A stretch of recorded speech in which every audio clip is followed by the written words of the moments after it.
ఎక్కడైనా రెసిస్టెన్స్ వచ్చిందా సార్? రాజేంద్ర ప్రసాద్ గారున్నారు, జగపతి బాబు గారున్నారు. లేదండి, ఎక్కడ రాలేదు. ఎక్కడ ఎక్కడ మీకు ఎక్కడ ఎక్కడ ఇబ్బంది? ఎక్కడ అసలు ఎక్కడ ఏ సినిమాలోనూ, ఇంక్లూడింగ్ బాలకృష్ణ యాక్ట్ చేసిన సినిమాలు కూడా అసలు ఎప్పుడు హ్మ్. అందులో ఏదైనా ఒకవేళ మనకు 100 రోజులు ఆడినా కానీ సరిగ్గా ఆడలేదేమో అని కనుక అనిపిస్తే అది నా తప్పే ఉంటుంది తప్ప ఆయన తప్ప మాత్రం కాదండి. హ్మ్. ఓపెన్గా చెప్తాను అది. ఎస్వి కృష్ణారెడ్డి గారి ఫేవరెట్ అంటే నేను చెప్పంగానే పలికించే యాక్టర్ అని అంటే ఎవరి పేరు చెప్తారు? ఎందుకంటే అందరూ మ- కుటుంబ కథా నేపథ్యంలో విడిపోయి కామెడీతో కూడా విడిపోయి టైమింగ్తో మళ్ళీ సెంటిమెంట్ పండించే అంటే యాక్టర్ అండ్ యాక్ట్రెస్. నాకు సౌందర్య గారు చాలా ఇష్టం సార్ మీ సినిమాల్లో. అవునండి, సౌందర్య గారు ఇష్టమే, ఆమని ఇష్టమే. మీరు ఎవరు ఇప్పుడు మీరు సౌందర్య గారు ఆమని చెప్పామనుకోండి, మీరు who is the best actress మీరు చెప్పలేరే.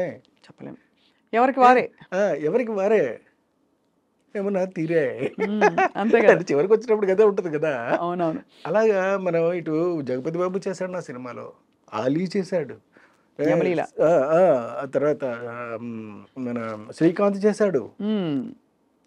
ఇంతమంది చేసినటువంటి సినిమాలలో ప్రతి దాంట్లోనూ కూడా సినిమాయే పండింది తప్ప, అంటే ఆ కంటెంట్ చూసి జనం ఎస్ శభాస్ రే కృష్ణారెడ్డి అన్నారే తప్ప ఎవరు ఒక్కళ్ళు కూడా వేలెత్తి చూపించలే. వీలైతే చూపెట్టలేదండి.